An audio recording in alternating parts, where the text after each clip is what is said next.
You're watching An Inflamed Life, a podcast that inspires creative people to make meaningful work and seek after their passions. My name's Joey Williams, and I'm a video producer best known for shooting psychedelic festivals in Melbourne. And I'm taking a seat with action takers and companions to discuss the things they've learnt and how to make an impact. Right, so this is Joey and Ash from An Inflamed Life, and this is episode 1 of the podcast. So welcome. I had a fucking theme song planned out.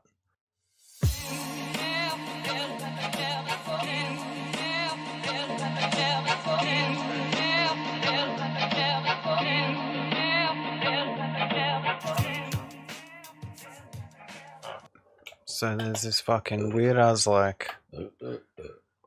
adventure, trippy adventure video that I find really interesting.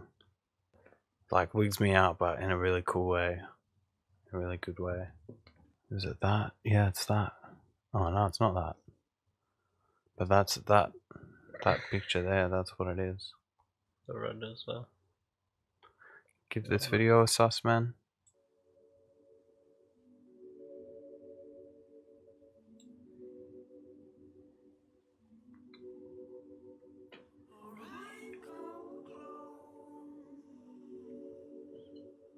You might know the song actually.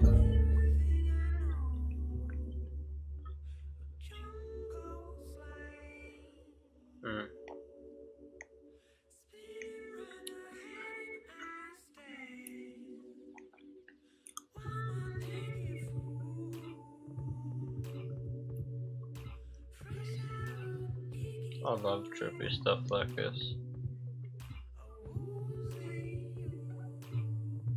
Especially at the start, how it was just black and white and then turns into just all this random synchronized stuff.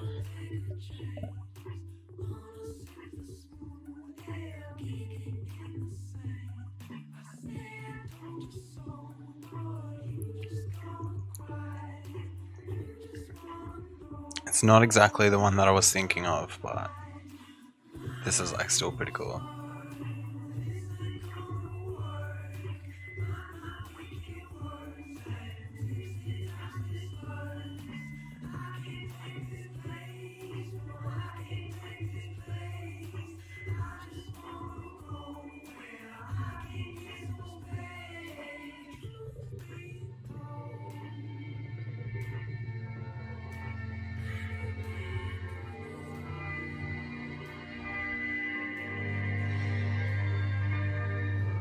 Sort of has childish Gambino, feels like summer vibe. Oh, this part here. Yeah, this is the part that I was talking about. Just maybe the BPM's sort of close, or the beat. Something about it that just reminds me of that song. Even the animation. Yeah, this is really cool. So it's just this dude fucking walking around and he finds this thingamabob. And it becomes a part of him and he carries it on.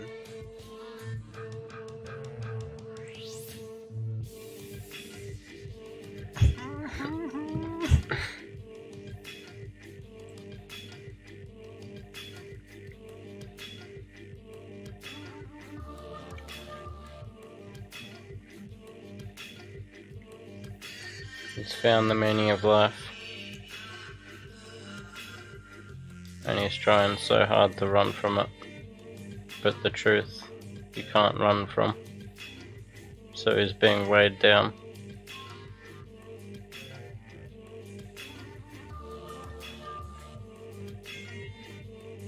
Now, seems like he might be about to transcend into a higher dimensional being. He just cruises around, mate. Just newfound wisdom. He knows that he's much more than he was before.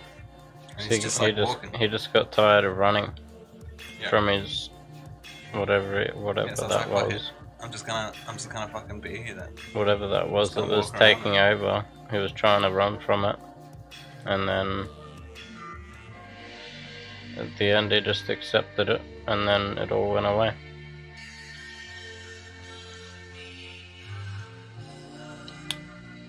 It's pretty interesting. Yeah, really nice animation as well.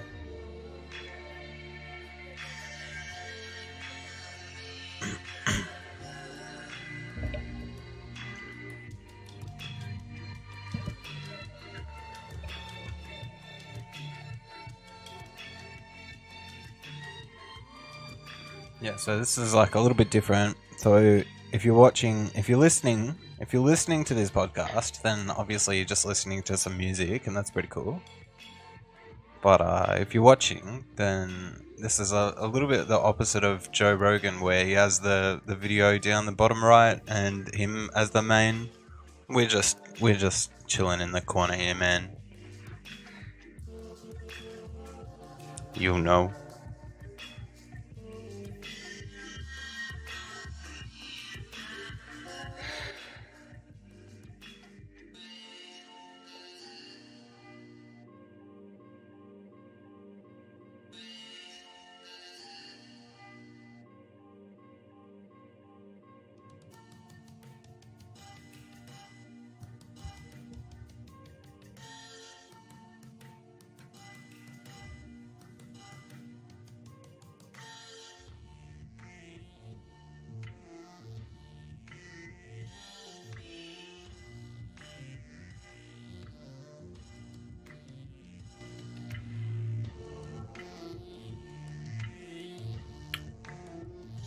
Pretty hard to interpret what's going on there. It's like almost they can control each other's energy because they're the same thing. They can share the same like energetic space and control the same, so their energies would not like they were like poking each other, or like he accidentally lifted up the other dude or something. So it's basically like these two people have gone on the same journey. Control his own. Yeah, they're both going on the same journey and recognise that they were the same. And then they just started sharing their true selves to each other. And now they're just like taking something back with them from that realm. I don't know why. Don't know why it was a child. That was could have been more. Get yourself a baby, man. Taking a child out of that little butthole was a bit weird. Bro, what do you think about the stoned ape theory? Yeah, well, fuck, I don't know, man. Like all those theories, right? This is like what Leo from actualize.org gets into. Is that like you never know. Like you just freaking never know. Yeah. So like all these theories, they're literally just like fun to think about. But all these different archetypes, all these different archetypes could potentially be people that have just found different types of drugs that have done different things to their minds, and they pick up traits like the effects from what the drugs do to them give them certain traits, like most drugs do, especially addictive type drugs that really give you that feeling that you want more, and it's not really the best stuff to get into. I mean, I've been there and experimented with it and had my time with a few different things that I probably wouldn't get into again, but yeah, man, some things I just want to keep around, and things that have been beneficial to me in the past. Yeah, I mean, but I think the stoned ape theory, it has some evidence to back it up.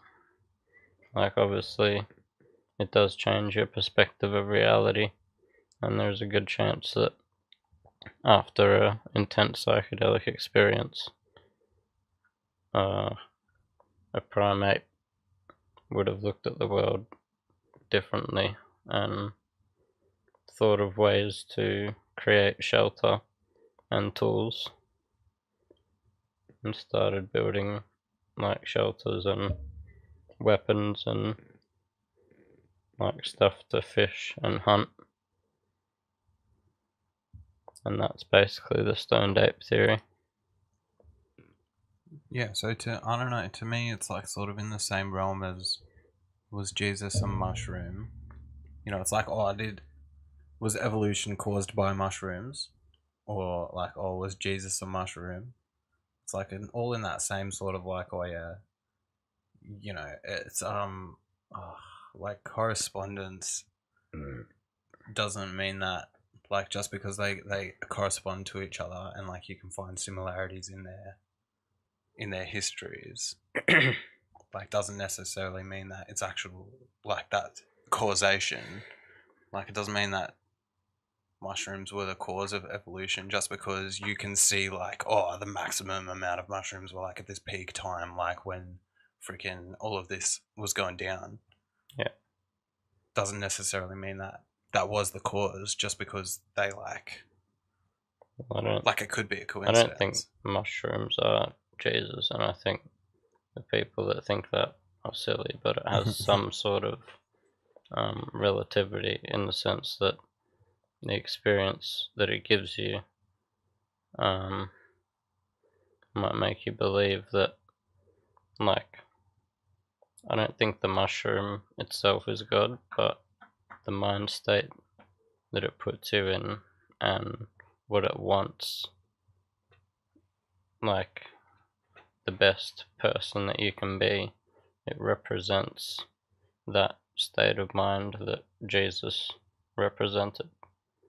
So it's not like mushrooms are Jesus, but when you have an intense spiritual experience, you can sometimes feel like there's that presence and state of consciousness that you pick up that's similar to that, similar to the storyline, and you sort of relate to it if you actually dabble into religion a little bit.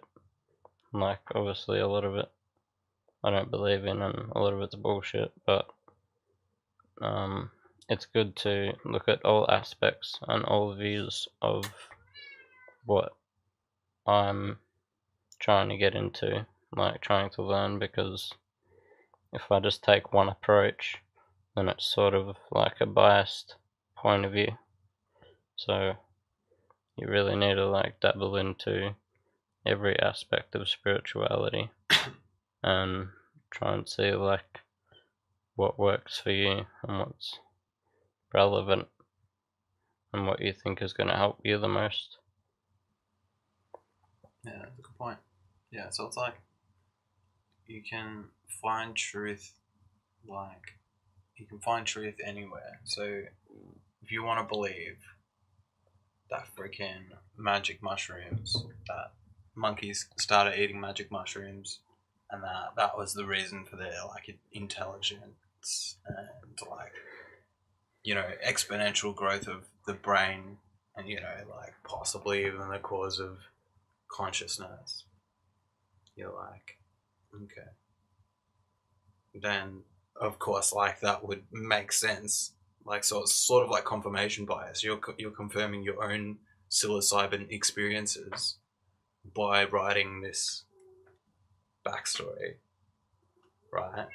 That's what I think like Terence McKenna was doing. Like, as fucking genius as he is, and like as well as he can explain and like paint a mental picture of the experience for someone who hasn't experienced it. Yeah. I don't think like I think that he was still trying to justify like his own existence. Well, I think some of the things he was saying about mushrooms, he knew a lot about it. Obviously, he dabbled into it and the DMT for a long time.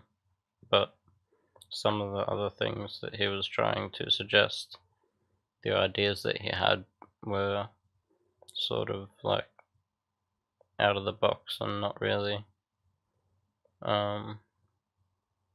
He had nothing to back it up that what he thought was actually true.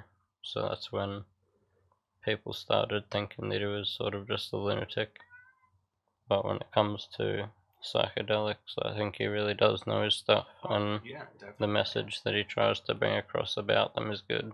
But just some of the ideas that he has put across has just been whack. And pretty much like, I think it has progressed us in some aspects. Like, if we didn't ever do psychedelics, I think it just would have taken us a lot longer to get where we are now. But I think the fact that our ancestors were experimenting with that probably gave exponential growth, and the mind expansion aspect of psychedelics just like gave them all these ideas and different perspectives, and like learning how to do things with their hands and shaping wood with rocks to make tools and stuff like that all could have been a result of taking psychedelics over time, and just like looking at things a different way. And there's other things around as well, you know. There's obviously other drugs, plants around that have played a negative impact on society today, and still getting around and causing trouble. But I think at the end of the day, psychedelics are going to be here. They've always been here from the start, and they'll be here till the end. And they're going to be like, the end result is that's what people are going to turn to, because there's nothing in anything else that's wholesome and fulfilling as much as a spiritual psychedelic experience is. I don't know. Like growing up, I always believed the universe was a lot smaller. Like I knew it was infinite or whatever that meant. Like it was just like a word to me at that point. And like everything was like this bubble. Yeah, you thought the universe was only as big as what you could see, basically, and the stars that you could see, and beyond that was just like non-existent. And then you grow up and realize that the universe is so vast, and what we can see is only like a small amount of what's actually out there. And what's actually here. Because we're actually in the space. Yeah, Like the we can atmosphere. really only It's see because there's fucking molecules floating around in the atmosphere, right? Which is a magnetic. The Earth is magnetic, which just actually means gravity, yeah, right? And gravity works in ways that we don't understand yet, so we just call it like magnetism, and we've got like a basic understanding. yeah, But it still does weird shit that we can't like explain, like with fucking time warps and stuff. yeah, But like, so the Earth is like gravity, it pulls in all of these fucking molecules and stuff, which eventually collide and make H2O, and they make oxygen, and they make like the atmosphere. And like that happens to be breathable. It happens to like have the foundation to sustain life. yeah. So we just happen to be breathing this collection of random fucking space particles that have gravitated towards a space rock. Yeah. Random space particles colliding together. Stars, meteorites with water, all that stuff. And we're actually just floating through space. Like the chemical mix through our oceans that started like bacterial life. So when you think about space as infinite, and people are like, oh yeah, it's out there. But it's not even out there. It's like, I could fucking take a 2 meters. I could walk 2 meters. And if I was fucking on the sun, I could also walk 2 meters, but just like how huge that is, how insignificant 2 meters would be out there. Yeah. Nuts. It's freaking nuts, mate. Even the size of the Earth itself, like compared to some other planets and stuff that are out there, is like puny and pathetic. Well, I wouldn't say pathetic. It's a pretty friggin' wonderful planet full of life, and gotta be thankful for that. But yeah, there's some people out there that want to turn it into something that it isn't. Totally isn't. Like, even all the fucking random as cooked as shit that's happening. Like, people seeing aliens, getting abducted by aliens, getting like fucking, even just like, you know, like worldly crimes and stuff like that. Yeah. Like, you know, like, alright, all the stuff that's reported on in the news, all that like badass shit, plus all the conspiracies, right? And out of however many conspiracies there are, some of them have got to be true, yeah? So that's also like really fucked. Yeah. And then just like our economic systems and how like that's just especially like 9/11, and like some people are still questioning what the fuck happened with that. Like, but like besides all of that, that is all still within the capacity of life itself. So it's like that itself is insignificant. If you think about something having the capacity in life, everything that can happen in life will happen. Like, yeah, in a sense, the fact that somebody's thought of, or the fact that multiple people have thought of this idea of artificial intelligence being like a really bad idea and harmful to the human race. Why? Because I think they're going to benefit somehow. That their life is going to be like easier with AI. So they're just like, yeah, right. Oh yeah. I think I was talking about like how there's people out there who want to turn the world into something that it's not. Oh yeah. Like artificially making unnatural substances through resources that were given to us, not to be abused like that.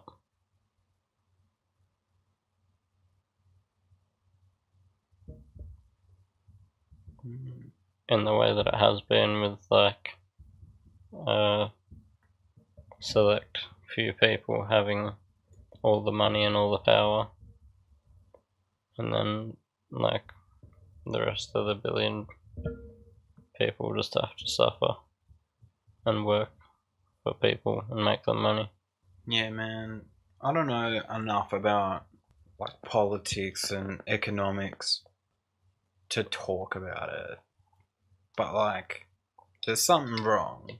You can't, like, everybody has the potential. You don't need to know too much about politics. So all you have to know is that like no matter which one you choose, there's still a good chance that they're gonna want the same thing. Yeah. Something to benefit themselves or someone that's gonna give them money and tell them what to say. Yeah, like regardless of like who it is, it's like the system itself, and like who the frick, you know, put the system there in the first place for us to start. Yeah. Fucking doing all of this shit. I'll admit, there's a couple of people. Like maybe that's just the result of our human capacity for us to try and organize ourselves somehow, and we're doing like the best job that we can. At the moment, it's still like fucking retarded. Well, it's just because like, yeah, it's just we've been in debt and we've had some tough times over the last few months that haven't been ideal, to say the least. Oh, it's because we figured out how to freaking cheat, man. Like first world countries. Like think about when Egypt went into a famine They had to freaking just suck it up, man. They just had no food, eh?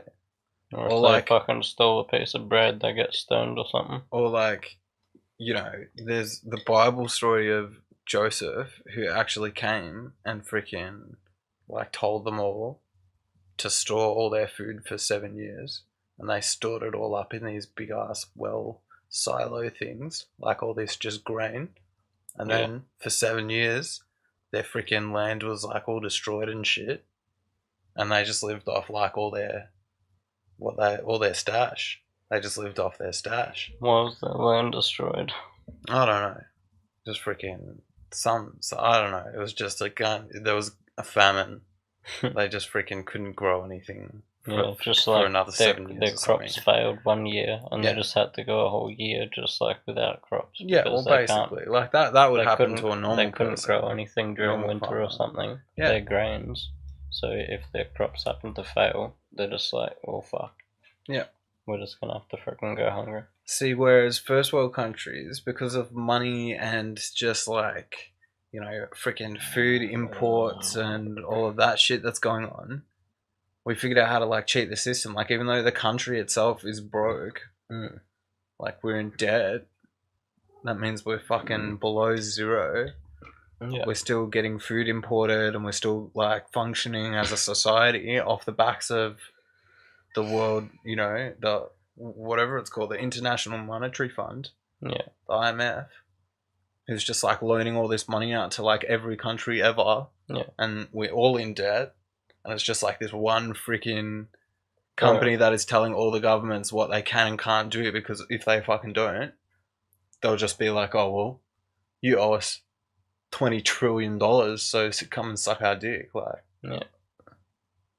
But then if it actually gets to that point... There's only a few countries that are not under the control of... If it gets to that point, like all the other people in power that are not like on top, but have power, they're just going to be like, well, fuck you, you're just like the minority now. The people that have all the money and run the governments and shit. The people that like lend money that they don't have. Mm. And then if they decide to just be like, alright, well... At some point, they just decide we want our debt back. Yeah, but exactly. The thing is, it's an impossible debt to pay back. Yeah. So they don't even want it to end. It's just like an endless game to them that they're benefiting from. Well, but like, yeah, of course it's an impossible debt. So it's like one day they just have the potential to just freaking create currency. Create one currency, it'll be the global currency. They'll just fucking take over the world instantly. And you know what? Trade me overnight. Trade me all of your... It'll be fucking overnight, bro. They'll just be like, "Wolf, yep, that's it." They're also like, trade me your gold in exchange for we'll this buy your debt. Worthless currency. Yeah, we'll buy your debt for this worthless currency. No, and we'll give I'm talking about actual gold. Oh, right. Like gold pieces, nuggets and shit. Mm. You take that and exchange it for money. And it's like, your gold is gone. Where's that gold going to? Yeah. Probably, like, maybe to make diamond, like, gold rings and shit or whatever.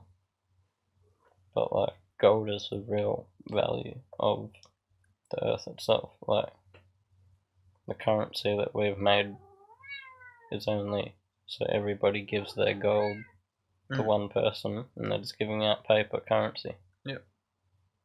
So at the end of the day, they have all these fucking factory full of gold bars, and we're just left with some paper shit. Yeah, pretty much, eh? Like, not the gold bars really worth anything if you have all of it in the world. No, but like, imagine if you had fucking, you know, like, I've made easily, you know, like, I've made $100,000 in my life. Fair bit more than that, but imagine if you had 100k worth of fucking gold bars instead of money. Yeah. 100k worth of gold bars just fucking sitting around. You'd love it. You'd go trade fucking. At the end of the day, a few gold coins for this and a bar for this and fucking. At the end of the day, once this dude just like gets over it, he can just be like, "Yo, this friggin' currency shit that's been going on is worth nothing, and I have all the gold in the world." Fuck yes. Yeah, like it'll just get to a point where they'll crash it. They'll just make it worth nothing. Hmm. They'll either just print out like infinite money and just crash the currency, or like try and just like get their debt back, and then actually take the country to like international Supreme Court or whatever. Yeah. Well, the only other option Because the is government, right, is a private organization, and so is the IMF. They're both private organizations. So the IMF could take down the government like legit and just fucking boof. That's it. This is, all of the last fucking 200 years since they signed the stat deck or whatever the fuck. yeah. Like, since they did it. Yeah, I don't know, man. They could do it. I reckon it's going to happen in our lifetime because there's no chance that it fucking won't. In the age of social media, people increasingly get to have a sense of authorship over how they present themselves to the world. Your carefully curated Instagram feed, your Facebook profile pictures. These are ways in which you essentially get to dictate, you get to construct the way that other people perceive you. And this raises all kinds of questions about the fluidity of our identity, about how we interface with other minds, with other people. And it raises all kinds of questions about authenticity, authentic exchanges, right? Who am I, right? and so the philosopher by the last name of Cooley, he was a sociologist, and he wrote about the looking glass self theory. And basically what he said is that we come to be through the interactions that we have with other people by making models of the other person's mind. In other words, he says, I am not who I think I am. I am not who you think I am. I am who I think you think I am. In other words, we make renderings of what other people think of us and actually play the role of becoming who we think they think we are. But in the end, we never actually get to know other people's minds. All we get to know is our modeling of their modeling of us. So at the end of the day, we live inside of a construct of our own making. I guess perhaps what we should do is come clean about this fact and stop asking questions about authenticity in the ways that we present ourselves artfully on social media, and instead accept the fact that identity is a fluid act of improvisation and that the self is not a solid thing and never has been. Again, I am not who I think I am. I am not who you think you are. I am who I think you think I am. Wrap your head around that one. Yeah, well, that's pretty good. Yeah. I think social media has had a huge impact on society and how we communicate. And in a way, it's obviously really because helpful. you're setting up your entire profile. You're curating yourself for the viewing of others. Like, that's exactly fucking what it's there for when you're on social media. Yeah. So that's exactly right. Like, your identity is formed in the perception of others, or your perception of how other people see you. It's how you think they see you. Some people, especially like the new generation of young kids that are growing up, like getting into their teenage years, like all they care about is followers and people even not hanging out with certain people because they don't have a lot of followers or they're not really popular, and it leaves a lot of vulnerable people out, I think, and I don't think it's fair for them to be excluded. It sort of like doesn't help their situation at all to be, already not feeling the best, and then also having people exclude them from activities. Just like real talk. I don't know. It's always been weird. Like, I've always felt most like me when I'm not playing the role of me. So when I'm actually not doing that, like, I felt most like me when I'm just being in the experience of people. So like I'll lose my ego in the experience of like whoever's in my company Yeah. and almost like become them. And it's Yeah. like when I catch myself in my reflection, I'm like, oh, whoa, like no shit. But when I'm like fully conscious of who I am, when I'm actually like fully just like feedback looping my ego like that, that's Yeah. when you're fucked, man. That's when you just like don't know what's going on. Because you're just constantly fucking living through that whatever he called it. What did he call it? I am who I think you think I am. In other words, we make renderings of what other. So it's like whenever you're doing that, whenever you're in that thing of like you're identifying as how other people see you. Yeah. So when you're like interacting with your business side of things, Yeah. you need to be a different person. Yeah, Like well that's the same with friends that we've got, you know, they have businesses and have like a lot of work that they have to do, but you know, they still come out and party and have a good time every now and then, which is really good. Like, there's times when you do have to just like put your head in and get your work done and like stay on top of things. But other than that, there's no problem in going out and having a good time as long as you've got all your priorities done. yeah, just don't actually become how other people see you. Like you can be this fucking you can have Facebook, you can use Facebook as a tool for networking. You can be on Facebook, you can be this fucking like party person who goes out and fucking smashes parties all the time and like, you know, like you're really fun or whatever. Yeah. But like you don't identify with that when you freaking wake up every single day. No. Like, and a lot of people, like, obviously are getting trapped in that, like myself included, where like I want to actually be that fucking going to parties all the time and just like, you know, doing whatever I want and just like whatever, Yeah. you know, but we can't actually be that like front. You gotta like do some work behind the scenes to be able to actually show up in the first place. Yeah. Otherwise, you just fall behind. Yeah.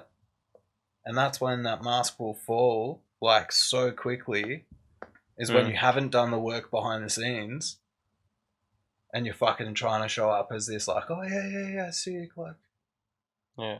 no. Trying to like hang out with people and pretend that everything's all good and shit. When really deep down you're just like, when you know you fucking haven't fed the cat, bro. Like yeah.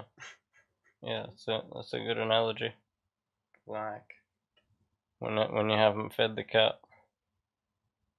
you just yeah, you got some shit to do. And you fucking and it keeps nagging at you as well if you just haven't fed the out cat. there and have a good time, man.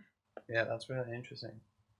So, gotta try and stop being who I think other people think I am, and just start fucking doing something else. Just start doing some shit. Yeah. Well, yeah. Do you want to talk a little bit about your work? What have you been doing? Well, I'm not gonna get too much into it, but you know, I'll tell you a little bit about what I've been doing over the past few years. Obviously won't get into everything, but just like do a couple of years the before main. we met, and then do a bit of a summary of fucking what's been going on. Yeah, I'll do that. So basically before I met Joey, I had another mate. I'm not gonna say his name, but pretty much hang out with him since the age of 13 or 14 till 18, and then, or Yeah, I was about 18 and was pretty much full-blown alcoholic. Started drinking when I was 13 to 18. And then I decided one day I was like really depressed and was not in a good state of mind, so I decided to try something new and have mushrooms. And that was a big wake-up call for me, massive eye-opener. Pretty much like after that experience, I didn't quit drinking, but cut down a whole lot. Like my use of it was a lot more respectful than what it used to be. Like I used to just drink to black out and just like get trashed, and I'd end up, you know, in the toilet or somewhere throwing up at the end of the night.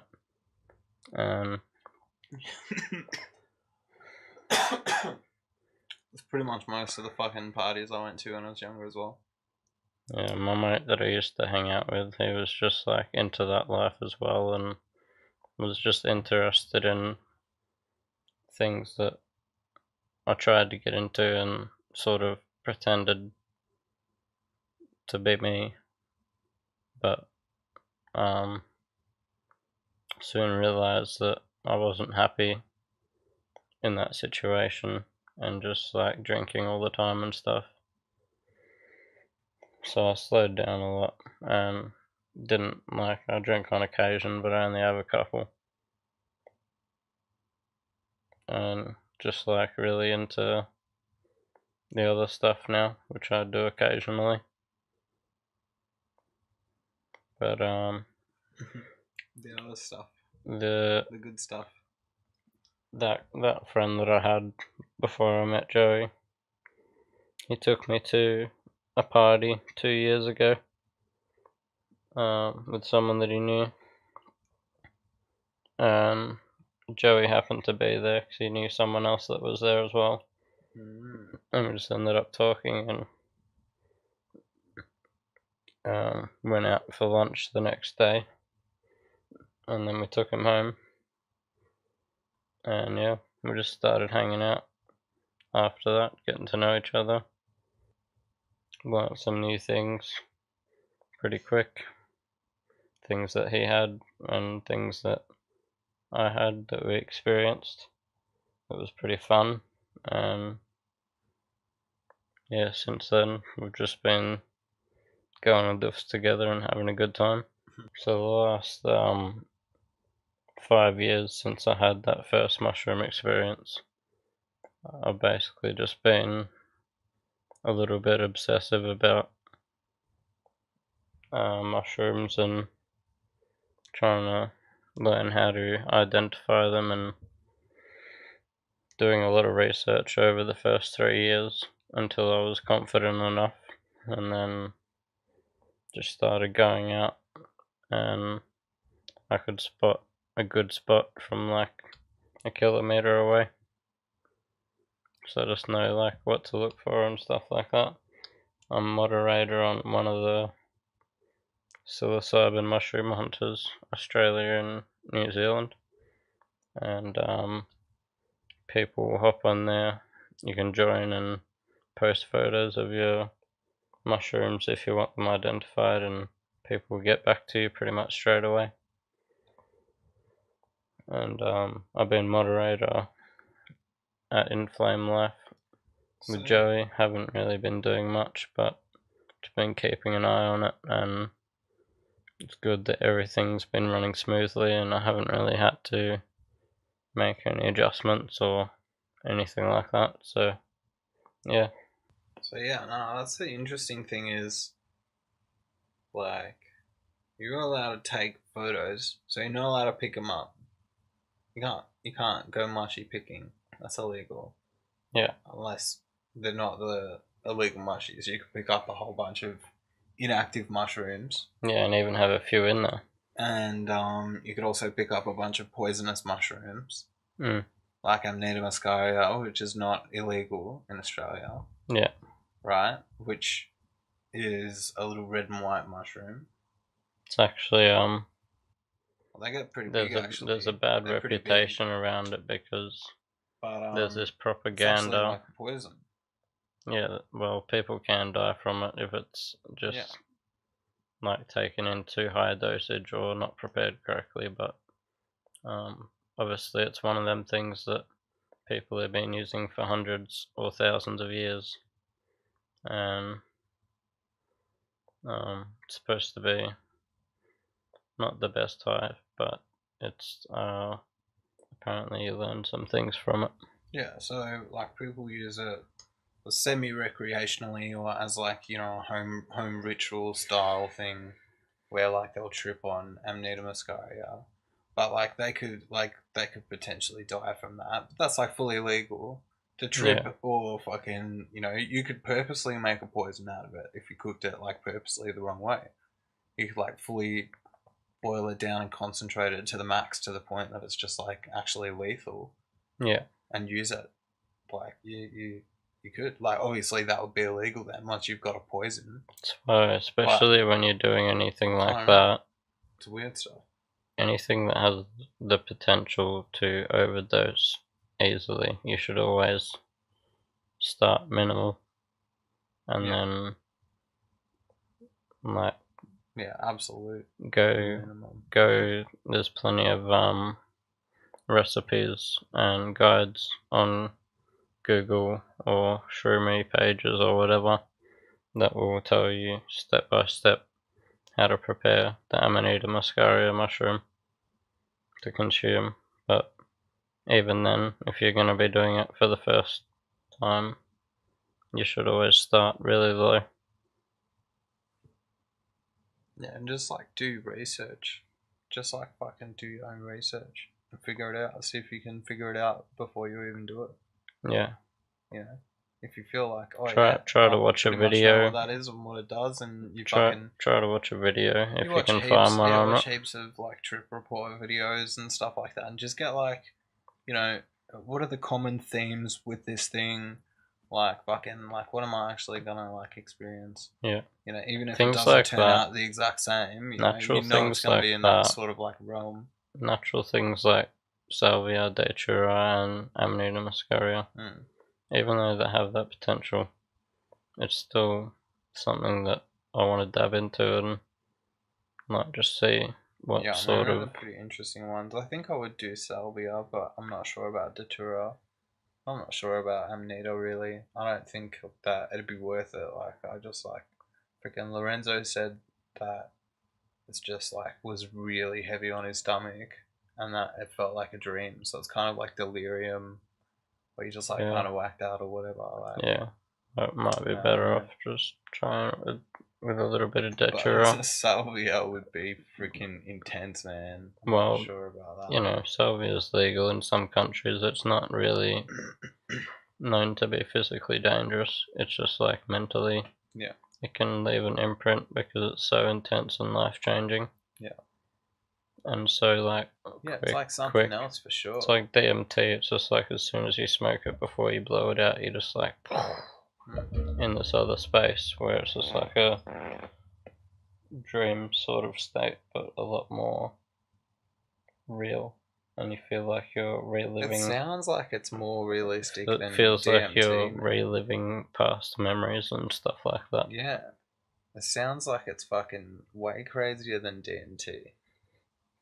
Like, yeah, well, DMT is like fractal patterns and like meeting God and stuff, but to relive old memories and like being in a dream state where you relive old memories, like I've seen that in a few trip reports where people have said that, like they just black out, go to this dreamlike state where they're in this realistic reality, living like a past life or a future life,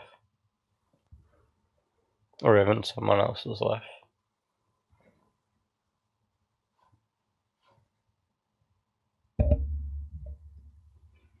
It's really weird.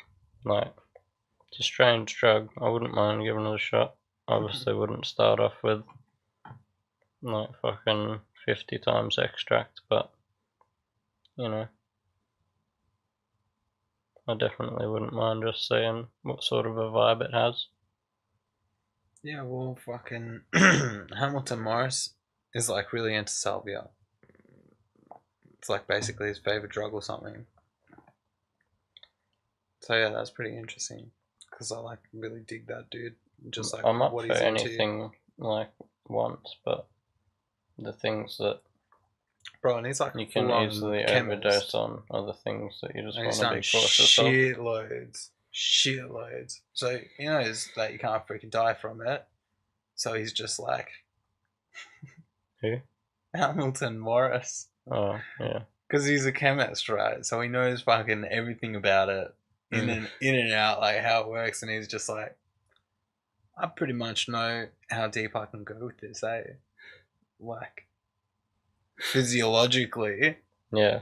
he knows how deep he can go, so he just fucking goes, man. Yeah.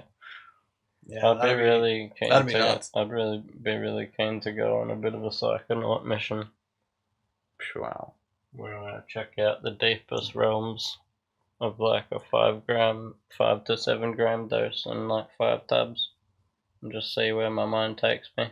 Oh, that proper tickle your brain, man.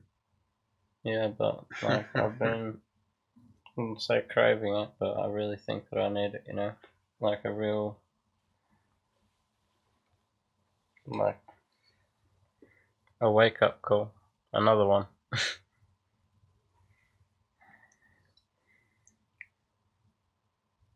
One that's just gonna slap me in the face and be like,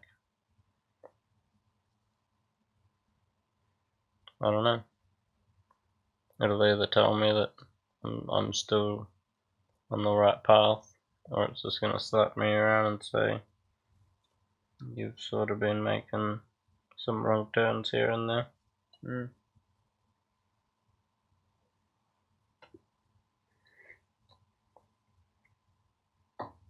Yeah, mushrooms are really interesting like that, actually. I like how they're still, like, mushies are actually still pretty gentle with it for me. Like, if I want to have 5 grams, like, and there was people around and it was pretty tripped out, but at the same time, like, it wasn't something that I couldn't handle, I don't think. You know, like, I could definitely handle it. And I think that's the thing, is like people eat like 20 grams of mushrooms. Yeah, I don't know.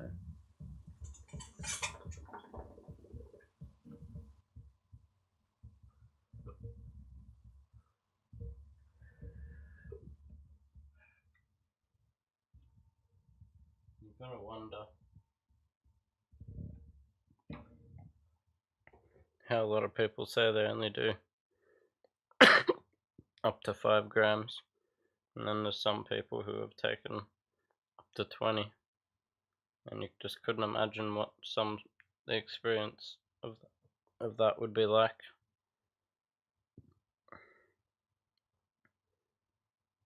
It'd be pretty overwhelming, but I'd be keen to try as well.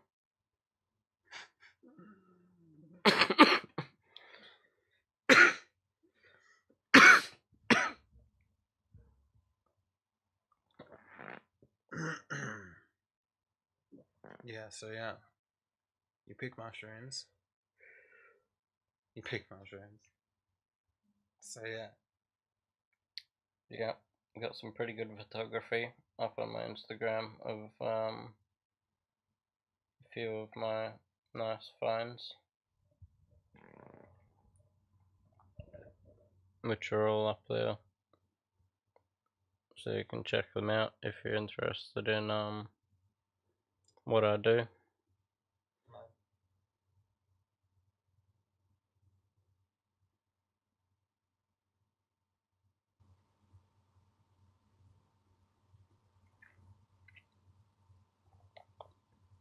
Yeah, so that's pretty interesting. Like, you can take pictures and you can discuss on Facebook, like, publicly. Yeah. And like get information. You can like get mushies identified, and like all of that sort of thing. But yeah, you just can't pick them. you can just like talk about them. Yeah. Yeah. Like technically, if they're still in the ground, it's not illegal until they're in your possession. So if you went home with a bag full and you took a photo and posted it online, that's a criminal offence. And, you know, there's a good chance that you not only get busted, like there's hundreds, countless amounts of people that post their holes up online. Yeah. And even on like the grow groups, people just post countless amounts of their grow tubs growing like. Oh yeah, like mycelium and stuff like that. Like the people that grow cubensis at home. Yeah, they do their own freaking. And you see them with like 2 or 3 tubs just full of mushrooms coming out, and they post photos of it. Yeah, so it depends. Like, if you want to fucking risk it, then go for it. Otherwise, just like. Yeah, well, in my opinion, as long as the ones that you find in the ground. As long as you haven't, as long as you haven't got a lot of heat and like you're not being watched. Yeah. And you're pretty well crazy. There you go, folks. So yeah, mycelium. Alright. It's a pretty interesting organism. It's taken over the whole planet and it's killing people and also changing lives and also feeding people. So it's a pretty wide range of effects for one organism. Yeah, pretty wild. Not only that, but they also have healing properties. Like some chemicals in some fungus have chemicals that can prevent cancer or even cure cancer.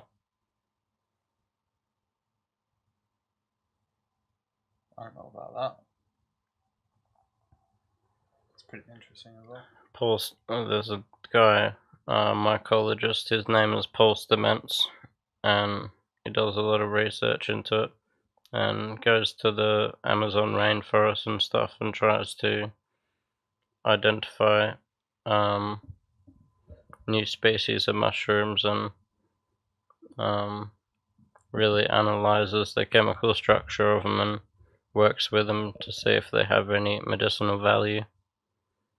And he's also created out of fungus a insecticide that was basically accepted into marketing, so that was pretty much a breakthrough for him. And then he no chemicals. I can't remember if it was his mum or his grandmother or something like that, one of his relatives. He was using, I think it was turkey tail mushroom, maybe, but there was a mushroom he was talking about that he was giving to his grandmother or his mother and basically cured her breast cancer. Just by feeding it to her? Yeah, I think it might have been a TED talk he was on where he was talking about this. It does like mushroom, look-alike videos and says this is the real one and this is the fake one. Look out for the mushrooms. Yeah. He's like pretty switched on. He's pretty onto it. This is the video here. So I didn't realize he did a TED talk as well. 6 ways. Oh yeah, I think I might have seen this mushrooms actually. can change the world. Let's watch this. We won't watch all of it because it's a pretty long video. Yeah, just flick through. They grow pretty quick, eh? That's nuts. Some can grow overnight in 24 hours, depending on the species. From bacteria, and so our best antibiotics. Yeah, that's pretty nuts as well. Fungi. But I propose to you that the sequence of microbes that occur I might rotting cut a lot of mushrooms this are out because I'm essential not sure for how the much I health of can the actually forests that give use rise to the trees that create the in the debris fields that video feed the mycelium. without fucking And YouTube so we can cracking see the a mushroom shits. here But sporulating, to be honest, and then spores are I'm germinating, fucking and the tiny ass channel, mycelium so they forms shouldn't and really goes care. underground. In a single cubic inch of soil, there can be more than 8 miles of these cells. My foot is covering approximately 300 miles of mycelium. This is photomicrographs from Nick Reed and Patrick Hickey. And notice that as the mycelium grows, it conquers territory, and then it begins to net. Grows Internet quickly engineers from may grabbing call all the them hot nutrients points. in the There's earth, alternative pathways and for then channeling plants nutrients feed off the nutrients from the and mycelium. information. The mycelium is sentient. It knows that you are there. When you walk across landscapes, it leaps up in the aftermath of your footsteps, trying to grab debris. So I believe the invention of the computer internet is an inevitable consequence of a previously proven biologically successful model changed to a light form. So they did one thing The to one enzymes pile, and remanufacture another thing to another hydrocarbons pile, into and one grew carbohydrates, heaps some of of these the oyster mushrooms, and the other Some one of these stayed mushrooms are stagnant. very happy mushrooms. They're very large. And then They're showing how much nutrition they birds could came obtain. But something else happened, which was to an get the epiphany spores in my and the life. mushrooms or They whatever. sporulated, the spores And attracted then the birds insects, brought insects laid seeds, eggs, and then the eggs seeds brought became life. larvae, birds then came bringing in seeds, and our pile became an oasis of life. Whereas the other three piles were dead, dark, and stinky, and the PAHs, the aromatic hydrocarbons, went from 10,000 parts per million to less than 200 in 8 weeks. The last image we don't have, So the entire the pile pile is a green with burn of no life. spores These in are it gateway just species, freaking died, vanguard species that open the door for and the pile with spores in it biological just communities. got all So I kinds of invented everything, bro. burlap sacks, Yeah. bunker Nuts. spawn, and putting the mycelium using storm-blown debris. You can take these burlap sacks and put them downstream from a farm that's producing E. coli or other waste, or a factory with chemical toxins, and it leads to habitat restoration. So we set up a site in Mason County, Washington, and we've seen a dramatic decrease in the amount of coliforms. And I'll show you a graph here. This is a logarithmic scale, 10 to the 8th power. There's more than 100 million colonies per gram. 3 different strains of agarikon mushrooms that were highly active against pox viruses. Dr. Earl Kern, who's a smallpox expert of the U.S. Defense Department, states that any compounds that have a selectivity index of 2 or more are active, 10 or greater are considered to be very active. Our mushroom strains were in the highly active range. There's a vetted press release that you can read that's vetted by DOD if you Google stamets and smallpox, or you can go to Yeah, so this guy's basically a mycologist who goes around to the rainforest looking for new species of mushrooms and testing them for medicinal value. He's done some really good work. Yeah, so that's Paul Stamets, and he's got his own YouTube channel as well, and then he also shows up on the Joe Rogan podcast. So if you haven't seen it, then definitely go and check it out. The Joe Rogan podcast, I would really recommend. They go really into depth into all the topics related to mushrooms and the effects and experiences. The one where Paul Stamets is on Joe's podcast. Yeah, Yeah, they go and right he into even it. talks about how certain types of mushrooms are used to make hats and shit. Like, there's all sorts of things you can use it for. Giant mushrooms becoming wizard hats. He actually was wearing one of the hats that he made from mushrooms in Joe Rogan's podcast. So yeah, definitely give that a gaze. I didn't know that hat was made of mushrooms. That's a pretty funky hat. There's a lot of It's a pretty decent hat.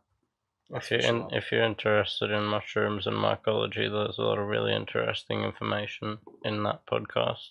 Oh yeah. Shit. So that's an interesting one. Communication and self-understanding. I didn't even know what it really was. I didn't even know what understanding was until I was about 18. The same as communication. I started my communication journey. Yeah. When I was 18. So I don't know. It was like it was just like a lot of experiences that happened that it just led to me like needing to be able to like express myself properly, like without affecting people around me. Like, you know, like a lot of the times, like we're just told freaking just like do whatever, just like suck it up or like do whatever, like go fucking beat a punching bag, man, like fucking do whatever, like, but then we just always end up like doing nothing and just like sitting on it. Yeah. So I don't know. It's And kind of, is that like a metaphor for anything, really? yeah, I guess so. Life and how it sort of turns out, how it's sort of like exactly what you need to grow is the exact thing that is like the most uncomfortable. Yeah. So for you to like figure something out, you have to get that close to the thing that you didn't know before. That unfamiliarity, and it's so unfamiliar and it's so bizarre because you just like don't know what it is. Yeah. And you get that close to it, it's uncomfortable until you actually like have that moment where it sinks in and you're like, oh right. Yeah. It's like Carl Jung would say that the treasure you seek is within the darkest, most cave, the place that you're most afraid of. Like the thing that you can't get away from, the thing that whatever you're running from and doing to try to escape from it is not facing that fear. And as soon as you get past that fear and past that addictive behavior, then it's sort of you gain a little bit more understanding. Once you face what you're most afraid of doing, if you just go and do that, then that's where what you want lies. Yeah, exactly. So it's like if you're constantly like pushing yourself out of your comfort zone, that's where you'll experience the most growth. Is like constantly just like trying new things, seeing how it goes. Yeah. Right? Where you like it might be uncomfortable, but like you might have to show up to this thing in a certain way that you haven't done before. You know, it's just like learning new balance points, like what's gonna work, what's not gonna work, like what are gonna like people gonna respond to in the best way, and what are people gonna not respond to in the best way. Yeah. Some people, like everyone's different, so But yeah, you can approach them. you can't be thinking about. That's exactly what we were talking about before. Like you can't be thinking about other people's perspectives all the time because then that's like it just becomes like unhealthy for yourself. So it's a balance of, you know, like I need to express myself in the way that is most authentic to me, but at the same time, like just being mindful of not how it comes across or how it can be perceived, but just like your intentions. Yeah. Because as long as your intentions are pure, then it doesn't matter like what happens in between. If you chip away at that communication, if you have a pure intention and you chip away at that communication, then you're going to get to that end result that you're looking for. Whereas if you don't have a pure intention, then you're gonna go in circles, right? Yeah. Or something. Yeah. You just But if you keep learning the same lessons over and over again. yeah. But if So you've got a finally, proper like, intention, get it. then you can come at a point where you don't have to worry about what the other person is thinking. You don't have to be like, oh, you know, like, oh, I can't fucking say this because they're gonna skits you out and like all that shit. Yeah. You can say how you feel, how you want, and be most authentic, and know that the other person will, no matter how they receive it, will trust your intention, and that that pendulum will like eventually come to a point where it stops swinging. Yeah, definitely. 100% agree. That's the point where you want to get to with communication. It's just like that understanding point is the point where the two minds are on the same thing. It's that I know what you mean moment. Yeah. That's that point that you want to get to, and then from that point, then new horizon points come out where you can see a higher perspective, and you go, oh right, now I can see that in a new light. Let's like explore that and look over there. Yeah. And then that's where like fucking crazy shit starts happening, where you start building like mental structures. Yeah, and so you definitely need communication is a big thing, and you need to talk it out. Like whenever you have a problem, or you just like want to say something to someone that's personal, it's really a good idea to just get your idea out there and let them know, because if you just hold it in and they don't know, then it could just, I don't know, to make you feel uneasy on the inside. Maybe not all the time, but it's better off, especially for your mental, just to express how you feel, what you think, like up front, until it comes to a point, or before it comes to a point where it turns into an argument or worse than that, you know. Yes. So we've had some interesting conversation. I'm sure that we could probably pick it up again, which is always a good thing. Well, you know, that's the thing. That's what I've been thinking about. Is I'm gonna fucking be around here for ages, right? I'm gonna be around for the next fucking what? I'm 22. Let's say I could potentially live to 100, given like modern technology, and if I'm actually looking after my body correctly and shit. You know, given modern medicine and hospitals are going to improve. Let's say I live to 100. So I got another fucking 78 years, yeah?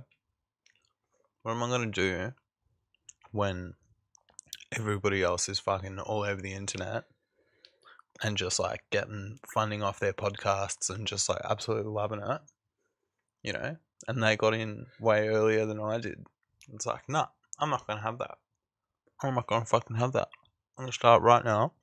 I'm going to start posting a video all the time, get a bunch of people on, and just see what happens. Because worst case scenario, nobody cares, and I've got a whole bunch of videos that I can show my fucking grandkids. Like, and they'll just be like, what the shit is this, yeah? Like, because they're gonna be weird as shit. Think of the future, right? They're gonna be so weird. Right. I would feel getting into like that sort of community that's really sharing and willing to help others. The different community, we'd call it.